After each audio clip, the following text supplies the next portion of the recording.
water systems have to be responsible for ensuring disinfectant residual coming out of the taps of all their customers' buildings. Well, they can't be responsible for how a building is built, maintained, and operated. And so while I get it, that is a great idea. That isn't how that system can work, but we absolutely want to get at the heart of what's the problem there so it can be meaningfully addressed, and those who can be a part of resolving the problems can be not just held accountable, but can be a part of the solution.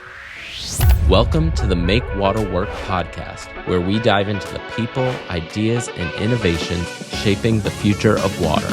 I'm your host, Isaac Pellerin, and alongside my co-host, Megan Glover, the founder of 120 Water, we bring you insights from hundreds of incredible conversations we've had over the past 9 years with inspiring and energizing leaders in the water industry. Each week, we share those stories and conversations with entrepreneurs, community champions, and innovators who are making water work for everyone. Whether you're a water professional, a curious innovator, or simply passionate about our most precious resource, this podcast is for you. Let's get started. Well, welcome to today's Make Water Work podcast, where Isaac and I are speaking to all of the wonderful people in our industry that are making water work day in and day out. And Isaac, who do we have today? So we have Chad Seidel today, who we've known for a while. And, when I think about, Chad and the work that he's done, he's really met a need for the industry. And we were talking about it just before the podcast, and I'm excited to dive into his story. But he's the president and founding member of Corona Environmental, and he also is on the Water and Health Advisory Council, and just has so much knowledge about water policy and the science behind it and the chemistry behind it to make water work for the customers that they serve and then serve the industry at large. So, Chad, welcome to the Make Water Work podcast. Thanks so much for having me, and thanks for being a part of the water community to do just that, make it work. We need that for everybody. Indeed. Yeah, and we love asking every guest that comes on our show. We find that everyone has a story about how water found them. So, Chad, how did water find you? I guess I'll try to keep it brief, but little diversion. All the way back in high school, I thought I was going to go straight into politics, and worked in the Idaho State Senate my senior year of high school, which is a fascinating experience. Highly recommend anybody that can leave high school to go into a real world experience like that. It's awesome. And there I realized that those who I most respected in that arena were not just career politicians, but rather practitioners of what they did each and every day, whether it was lawyers, business people. Frankly, one that I most admired was a Harvard-educated sheep rancher who would literally be found outside of the Senate sessions in his shepherd's trailer, leading actually one of the most successful businesses in the state. But that led me to decide, instead of going straight into politics with a public policy focus, to get a technical degree instead. Went to Montana Tech in beautiful Butte, Montana, and studied environmental engineering, which suited me. Math and science, I think, came easy to me, worked really well for me. And then that led to grad school at the University of Colorado at Boulder, where I met a really, really influential mentor to me, Scott Summers, who connected me into the policy space shortly thereafter. He was the last professor I talked with about needing to get some research funding to support my master's degree. And he didn't have anything because he had just moved to Colorado from University of Cincinnati, but he had been a part of the very first meeting in Washington, D.C. that was talking about the technical aspects of the forthcoming Stage 2 disinfection byproducts rule. And he knew that others needed technical support on that. So that became the basis of my master's thesis. And for more than 25 years now, I've been at that interface between the technical understanding of policy and the implementation of those things. And how do we actually make meaningful progress to protect public health and to make it work for water utilities and for people that are needing to pay their water bill each and every month. Yeah. So Chad, walk us through then your founding of Corona.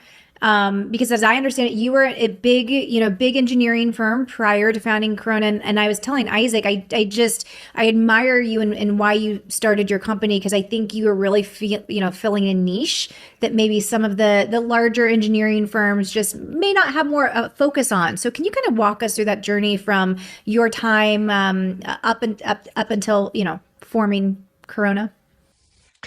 Well, it's certainly been a journey. So, in that early formative stage of graduate school at University of Colorado Boulder, my master's thesis research actually was financially supported by EPA funding to some contractors, where McGuire Environmental Consulting was really doing all the work associated with that. And Mike McGuire, frankly, a pillar of our community, AP Black Award winner, John Leal Award winner, has a huge appreciation for the history of drinking water in this country.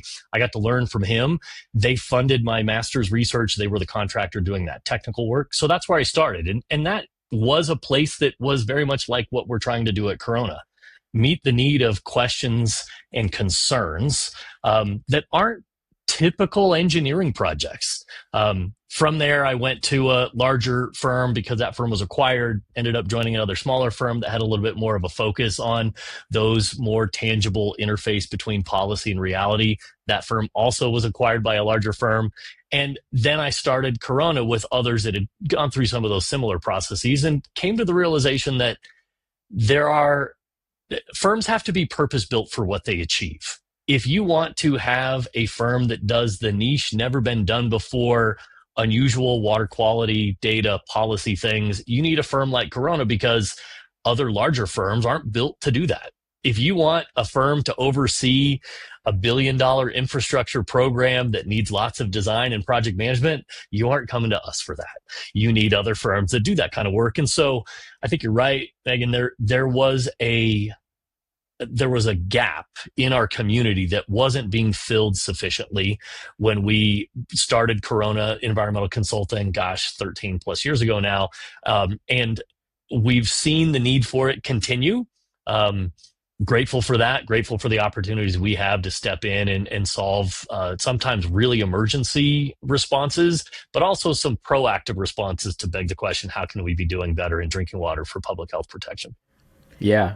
Yeah. And as you've, in your career, had the opportunity to work with so many different utilities of different sizes. What are some of the biggest challenges that you feel like utilities are facing, right now, especially from your purview, from water quality standpoint? That's a big, somewhat loaded question. I think there's challenges in a lot of different ways, but most of the time, I think it's simply an undervaluing of what water service is that leads to resource constraints, and then having to beg questions of how do we prioritize our resources to address the most significant needs. Like, if we had infinite dollars and staff resources, we would be up to date with our pipeline replacement programs, and we wouldn't have main breaks failing in our systems each and every day. We would have already replaced lead service lines where they remain and are a concern for public health protection. We wouldn't encounter conditions with chemical spills going into our rivers that then contaminate the water supply for tens, or if not hundreds of thousands of people, like we've had to address in the past. We wouldn't have conditions where disinfectant residual is well managed in a water system, but it goes into a building and they don't know that they have to do something that leads to Legionella concerns and Legionnaire's disease outbreaks, because those would be addressed. But unfortunately, we do live in a resource constrained world, and we can't just snap our fingers and go and make everything better with respect to that. So we have to prioritize where we put our efforts. And water systems are really at this tough intersection, because they have expectations of their customers. And in places where they're not as engaged with their customers, the expectation is usually, I don't want to even know about you and keep my water bill as low as possible. Yeah. Mm-hmm. And then you have other stakeholders like regulatory agencies that have increasingly stringent requirements and expectations. Like, I don't want to have lead in water. I don't want to have PFAS in water. But I also know that the cost of implementing those things could come at the consequence of delaying, or in some cases, completely preventing other improvements that might be also necessary for maintaining water supply, operation, and all those things. So we try to work in that space as best we can, helping water utilities to meet all those objectives, and hopefully make it a win-win for everybody involved. But generally speaking, it's always going to take more financial support from everybody involved. Oh yeah, yeah. Yeah. Okay. This going off script like we normally do, Isaac, just because we hear things. I'm like, I want to unpack that a little bit more. I mean, you mentioned, Chad, that you guys see sometimes like the most interesting or worst of the worst. You insert your words there, but do you think, based on your experience and what you see in a day in day out basis, there are water quality issues that maybe we're not addressing either at a national and regional level that do deserve more focus because they may be more prevalent than the average person might be aware? I do believe that it's a common theme in my classic stump speech that I try to give when anybody gives me a platform to say anything. And the way that it presents itself is that while the Safe Drinking Water Act has made huge progress in establishing expectations for water systems here in the US, we're 50 years in with the Safe Drinking Water Act, and we still have a high proportion of water systems, mostly the smallest, that aren't meeting those expectations. And the additional regulatory constraints that are being applied to water systems broadly, while they will by and large be possible to be met by the larger systems, there are more and more small systems that are not able to do that, and frankly unwilling to do that for lots of other reasons, leading them to fail in one way, shape, or another. Whether it means they just totally abdicate the role and responsibility of complying, or in some cases, they just legitimately give up and walk away from the water system and they don't continue to provide that service. And so I think it's less about the regulatory non-compliance than it is about the risk of water systems failing and not being able to supply water. There's high profile examples of that in recent years, but I'm more focused on the ones that get literally no attention, where there are communities that really have not had potable water supply for over a decade in the United States, and it's 2025. And that's where I think we need to shift the focus to bring everybody up to a legitimate floor of expectations of potable water supply in today's day and age before we try to raise the ceiling or raise the bar, so to speak, of what we should be doing for everybody everywhere else. That's really Yeah. interesting. Yeah. That's a great I love the way you perspective. frame that of what do we do to raise the floor? Because I think there's, you hit on it with, there's the high profile failure water system stories, but there's 90% of water utilities serve populations of 10,000 or less, 85% operate with 3 or fewer employees, and what's at risk of asset failure, meaning a community doesn't have access to the water services that make it a community in the first place. Yeah. Yeah. And it's not always an asset as in like a pump fails or something in the water supply changes. Sometimes that asset is that person. Yeah. I mean, we work with countless Absolutely. water systems where if that person isn't able to come in to address the need on that day, it isn't going to be done, and that system is not going to meet those expectations, and there's nobody behind them. And so I'm a huge proponent of really deliberate push to further consolidate water systems. Yeah. Not in a way to take autonomy away, Mhm. but rather to bolster capacity. And, when I've worked with systems that have accomplished those things, the relief for that person is tangible. And they can think about, oh, I can actually go on PTO and not worry about that pump that I know is going to fail. And I've always been the person to put the Band-Aid on it. That's right. Yeah. And so I think we owe it to those communities to bootstrap ourselves together in a better way, whether physically with physical connection or virtually with managerial consolidation to address those needs. Yeah. Yeah.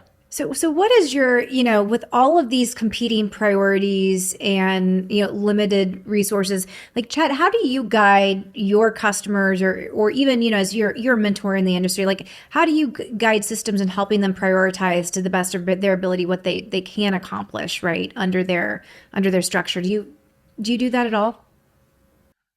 I always try to just keep it really simple. Focus on the things that matter most and that are most impactful that we know the most about. And that what that means is in drinking water, we're going on a century plus of understanding that filtering and disinfecting water is important for public health protection. That needs to be accomplished everywhere for everybody all the time. And there are countless places where that isn't being done particularly well. And that leads to these types of really dramatic public health upset conditions where the people impacted, we know who they are. We actually know the names of the people who get counted as the statistics for having a waterborne disease impact. And unfortunately, sometimes death as compared with other things in the water quality community that are certainly a priority. I mean, if you go to any water related conference these days, the primary subject matter are things that are less certain about their public health impacts and not as immediate in terms of their public health impacts. And so PFAS certainly fall into that category. I would say microplastics is even more so in that category. And so the precautionary principle often shifts attention to those things that we know the least about because we could potentially be the most worried about it. But my counter to that is we know that it's not like a century ago where we were legitimately counting deaths per thousand from waterborne disease. We don't see that. We can't attribute the names impacted by those health implications like we can the waterborne disease ones. So let's not lose our focus on maintaining and improving upon the waterborne protections as compared to these other things. And like I started, I'd love it if we could do all of that. Yeah. Just knowing that there isn't always enough time or money to do all of it right now, let's do the things that matter most first. Yeah. Yeah. And can you, for those listening, because you and I have talked about this, Chad, and you and I know Isaac had talked about that, but for those who may not be as familiar with like the impact of a waterborne disease versus like a PFAS and even a lead for that matter, can you just kind of in layman's terms, like what is the impact of having a waterborne disease outbreak versus lead in your drinking water? Yeah, I'll make it really tangible. So last year, we were asked to be called in to help Grand Rapids, Minnesota, not Michigan, address what at the time was the beginnings of what looked like it could be a Legionnaire's disease outbreak. And Legionnaire's disease is the most substantial waterborne public health concern related to drinking water that we're facing today. It's on the rise. It is a bacterial pneumonia that is caused by inhaling water droplets that contain Legionella bacteria, Legionella pneumophila specifically. And when somebody is diagnosed with Legionnaire's disease, it's a really bad case of pneumonia. And so in the case of Grand Rapids, Minnesota, there ended up being 34 confirmed cases. We do believe there were likely countless others because it's a really hardy bunch there in that community that likely didn't want to go to the doctor. But unfortunately, of those 34 confirmed cases, there were 2 deaths. We know who these people were that died associated with that. And there are things that could have been done to mitigate those risks earlier and perhaps better to avoid that. And this is the same in other cases where Legionnaire's disease is leading to death. It's not the only thing that's a waterborne disease concern in drinking water, but it's the most substantial that we're facing today that I'm advocating we put more attention to. On the other hand, there's other key risks that we're trying to address in drinking water. You mentioned lead and PFAS. I'd add to that arsenic and disinfection byproducts. Arsenic's a naturally occurring thing that just happens to be in the water. We know it's a carcinogen at concentrations relevant in drinking water, just like disinfection byproducts that come as a consequence of adding disinfectant, which is good to protect against the microbes, but has this carcinogenic counterpart that we have to balance. Those are issues that we know are a concern, but we can't attribute those risks specifically to that initial factor in any given person's individual death.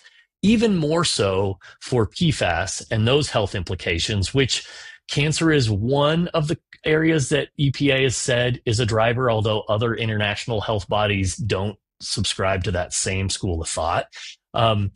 But there are other impacts like some of the cholesterol impacts or vaccine efficacy.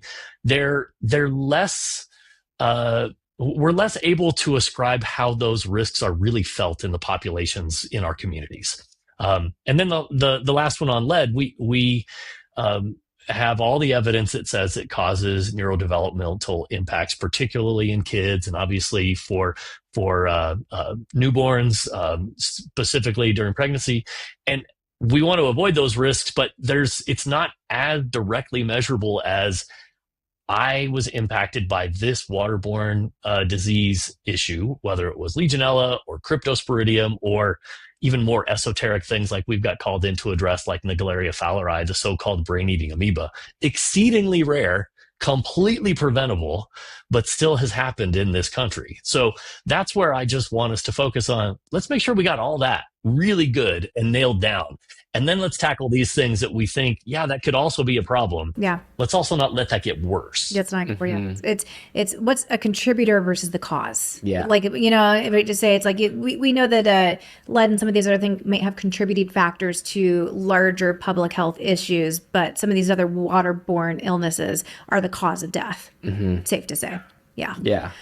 Oh, yeah. Chad, I bet you're the joy of the cocktail party or the dinner party, right? With all of your knowledge on these subjects.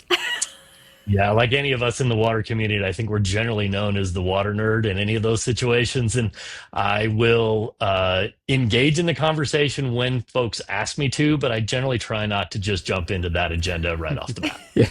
Yeah, it's not what I lead with when I introduce myself. So let me tell you about that brain-eating amoeba. That one time. Yeah.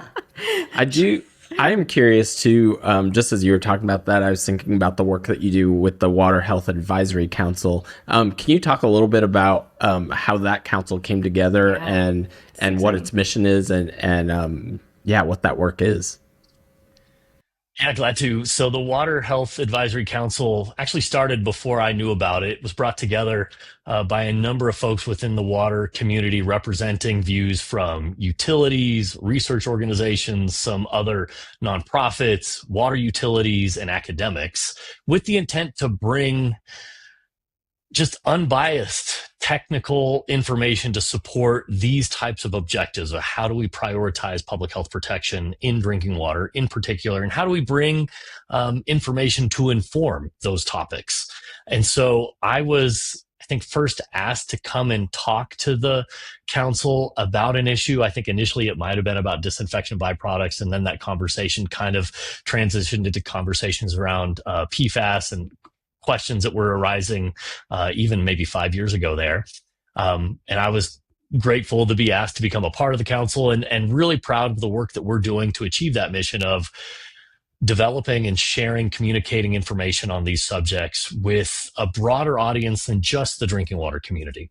Because there are decision makers that are making decisions that impact how we operate in the water community that need a better understanding and appreciation of that. Sometimes it's about funding for things in federal and state legislatures. Sometimes it's policy making, actually passing laws that would address things in that regard. And so the Water Health Advisory Council is, I think, doing a good job of becoming better known as a place to go for that type of information for those parts of the community. Mm-hmm. Yeah, it certainly has. I really enjoy the resources that come out of that, because so much of what we see in policy, that like there are things that need to happen from a policy standpoint, but operationalizing it at the utility level, like understanding like the connecting the dots of what makes a good policy. What makes it, and then even into the community level, because I think, Chad, you can probably help educate our listeners and us. Like, you can have,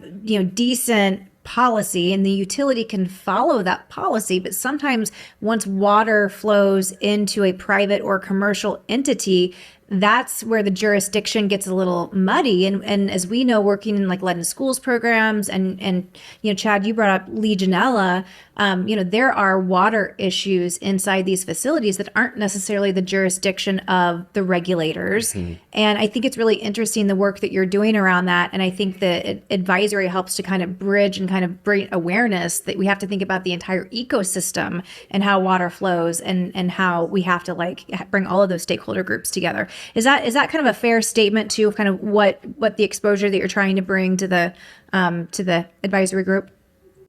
Indeed. It's really about shining a light on the bigger picture of how water is used, what its importance is. And I think that's one of the key things that the council has been able to do is make inroads and become a trusted advisor with other entities, whether it's folks on Capitol Hill, U.S. Conference of Mayors, for example, policymakers at state houses that are being asked to consider legislation about subjects like microplastics or PFAS or Legionella, which I think in their at the heart of them, they're well intended, but they don't always have an understanding or appreciation about what they would actually accomplish. And like anything that's driven with some political aspects, there are winners and losers. And generally speaking, the water utility community isn't in those conversations and often ends up losing out because of it. And so we're trying to just simply raise the awareness of these issues so there is a place to go to give a better, more clear and more complete picture of these concepts. And they're complicated. It's complicated. Yeah. Yeah. How, and what are the key areas do you think that the water utilities lose in that scenario? Chad, I'm curious. Well, I think there's a couple of examples. In the tenure we have here at Corona Environmental, we get involved in so many things that then drive policymaking. Whether it was the chemical spill in the Elk River in West Virginia or brain-eating amoeba in Louisiana. More recent examples would be wildfire impacts on water systems, and then obviously Legionnaire's disease things. Yes. Each one of those examples that we got to be at the forefront of addressing, understanding, and resolving leads to these drives, sometimes grassroots and sometimes just politically driven, to say we need a law for this. And so, there's examples of legislation that's been introduced that says we need much bigger water storage tanks and more fire hydrants to be able to fight wildfires from water systems, with no regard for the fact that will be detrimental to the current expectation we have for maintaining disinfectant residual, minimizing disinfectant byproducts for the public health protection aspects of providing potable water each and every day. And I could say the same example for the Legionella responses. There have been some bills introduced that would say water systems have to be responsible for ensuring disinfectant residual coming out of the taps of all their customers' buildings. Well, they can't be responsible for how a building is built, maintained, and operated. And so while I get it, that is a great idea. That isn't how that system can work, but we absolutely want to get at the heart of what's the problem there so it can be meaningfully addressed, and those who can be a part of resolving the problems can be not just held accountable, but can be a part of the solution. And funding too. Yeah, it's the education of what's possible, and then what funding are you going to give these systems to then meet the demands of the policy that you're putting in place, right? And that rarely comes with those types of legislation. And I think that one of the things that I've appreciated, because I didn't come into the water sector until 2018, but is the way that water as a topic forces important political conversations. And it forces us to say, hey, where is the chain of custody? Where does the liability, therefore who should be responsible, and how do we value it at each level of that chain of custody is the only word I can think of, probably because you're in your lab and there's chain of custody all over there. It's important to recognize water is one of the most supported issues by communities across the country. And it's becoming an even stronger issue in almost all the political polling. So if we're day after election day, there haven't been as many substantial water issues on the ballot just yesterday. But in the last 5 years, those ballot initiatives about water have been widely supported. So Texas, most notably, has had really significant ballot initiatives about investing in water infrastructure, driven largely by policymakers and others in the water advocacy space, highlighting the need to invest in water to sustain our communities. And sometimes that's by showcasing water systems that have failed because they didn't have that, or where development of our communities and bringing on new technologies has not been possible because there just wasn't enough water to support it. Whether it's new data centers or it's just new parts of the community where we just need better infrastructure to meet those needs. Water can be a very unifying subject in our communities, whether it is just to have it, or to rally around making it better, or to rally around making it accessible for those who haven't had it before. And I think it's really those stories that I love the most about being part of this community. Because while I am a self-professed water nerd, will geek out about the most technical chemistry or data details, at the heart of it, you want people to open up the tap in the morning, be able to use it confidently and reliably. And, just last week, I heard a story about a community in California they're over a decade without having had potable water. Young woman went to college out of that community, great success story, incredible student. And basically the first day in the dorm wanted to go to dissuade the roommate to not use the tap water. And the roommate was like, well, why? And that young woman realized she had not ever had security in having safe and affordable and reliable water. And it's 2025 in the United States, and we got communities that aren't there. Mm-hmm. We got to get there. So that's why I love the unifying effect of water, and we should leverage that, capitalize on it, gain better attention, resources, and support, and go out and address those most pressing problems. Oh, absolutely. Yeah. I mean, you brought it up. So just to double click on maybe what folks aren't aware of, what just passed in Texas was like a Proposition 54 or proposition 4, where, I mean, is it 1% of all income tax is now going into the fund? It's either 1 or 2%, which is really a really innovative way to fund at a state level ongoing water infrastructure and quality needs, and ensure that communities have access to funding to make sure they have potable drinking water. It's a circular economy. You have to have the funding to fix the issue. Mm-hmm.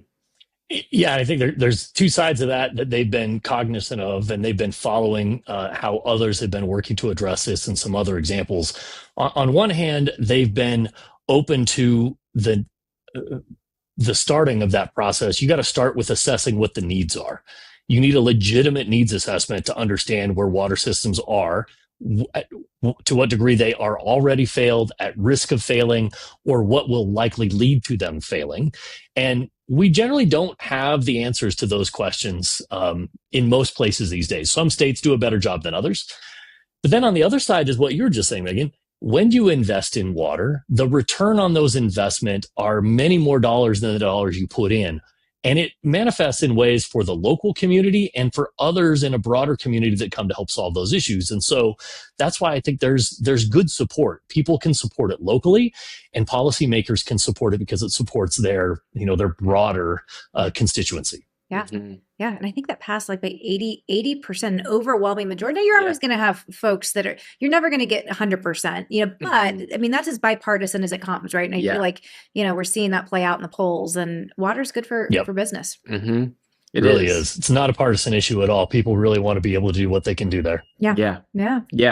And you hit on I'd love to get your take on this. We didn't prepare for this question at all, but you mentioned data centers, and so I'm curious from your perspective, from a water health and advisory standpoint, what do we think about data centers in terms of water quality?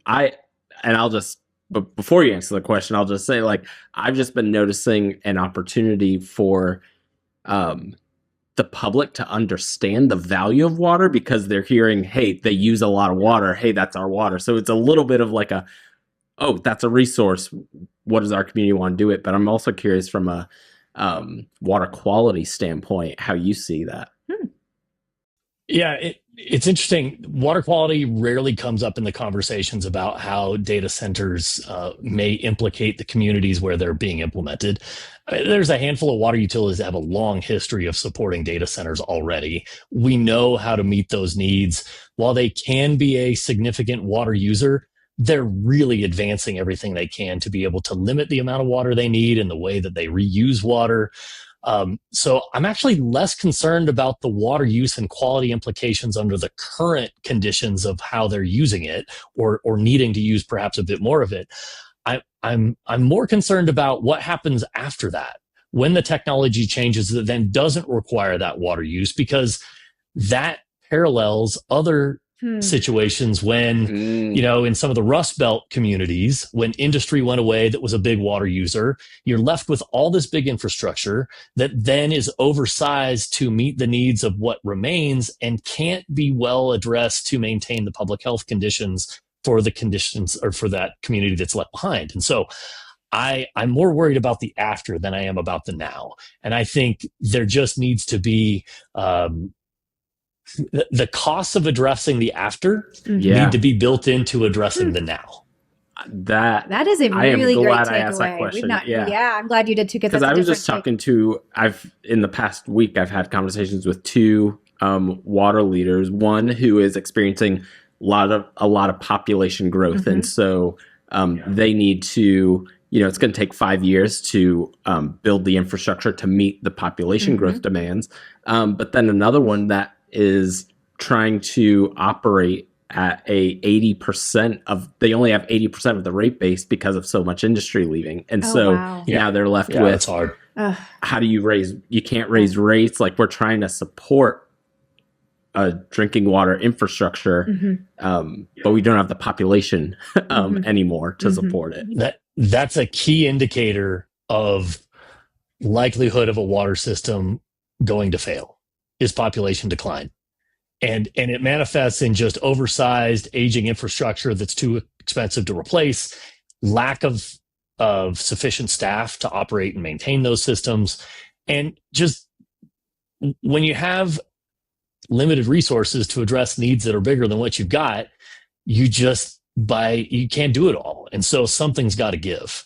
And so that's kind of brings us full circle to the back to the beginning of the conversation of we have to be able to identify those things and prioritize those needs. And I really do think we're now at a place in our communities where the next 10 years, certainly the next 50 even more so, is going to be more defined by our ability to sustain what we've accomplished than to be able to accomplish more. And I think the risks we face are more about degrading what we've accomplished than accomplishing beyond where we've come. And that's a very different paradigm than the way that we've worked in the water utility community for the last 50 years under the Safe Drinking Water Act. And unfortunately, the Act doesn't really speak to those issues.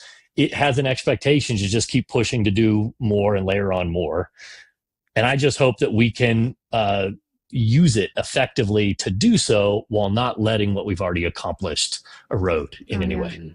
Well said. Well said. So I think this has been, fascinating. And, you and your firm, Corona, you guys are such experts in the space. And so I think if you were going to leave our guests with some parting words, if you had to prioritize one transformational thing that needs to be accomplished in our industry, say over the next 10 years, anything else you'd add, or would you say it's focus on the infrastructure you've already built? Curious.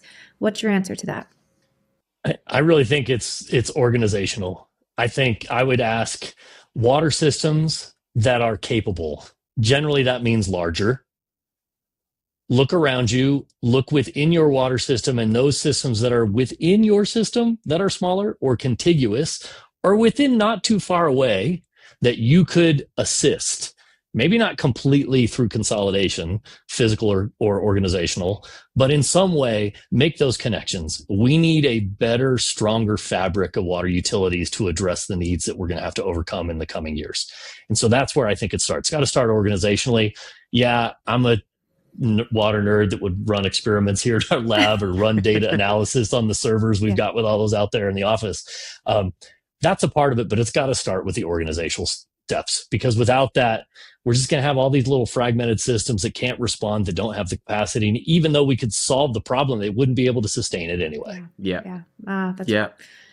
That's wisdom. That is a great place to leave it. Just telling you I'm getting old. That's what that means. Let me say it's wisdom. Oh my gosh. Well, thank you so much, Chad, for making the time to speak with us and our listeners. This has been such a great conversation, and we really appreciate not just this conversation, but the impact that you've been having to make water work. Yeah. Yeah, thanks for the opportunity. Thanks for what you're doing to invest in the water community. I appreciate that each of you have come into this community from having been elsewhere before that, and I appreciate that you're bringing others into it. We've got a great community here that has a terrific opportunity to do meaningful things for our communities. We got to keep growing it. So it's a great objective. It's worth doing, and I'm glad to be a part of it. Yeah. Thank you so much, Chad. Megan, I always love any opportunity to get to connect with Chad. He's had such a big impact on the water quality community, and is always featured in those conferences and in those conversations, and puts out such good quality work. Oh, absolutely. Yeah. Yeah. I encourage anybody to read everything that you can that has his name on it. He's obviously not only a savant on the water quality and the chemistry side of things, but what I also appreciate with Chad is he understands the policy side as well. And he's able to kind of marry those two issues in a way that practically makes sense for our water ecosystem, whether that means the utility, the community. And that's why I appreciate my conversations and how he approaches to water quality issues all the time in our industry, and grateful for his advocacy and support. Yeah. He's incredible. And thank you so much for tuning in to this Make Water Work podcast. We love getting to have conversations with folks like Chad, and love to hear from you on any conversations that you've enjoyed listening to, or any other people that you would like to hear from on this podcast. We really appreciate when you like, share, follow, and subscribe, and we can't wait to have you join us for next week's conversation. Thanks for listening to the Make Water Work podcast. If you enjoyed today's episode, please take a moment to like, share, and subscribe so you never miss a conversation. We'd love to hear your thoughts and questions. Connect with us on LinkedIn or send us a message. Together, we can make water work for everyone.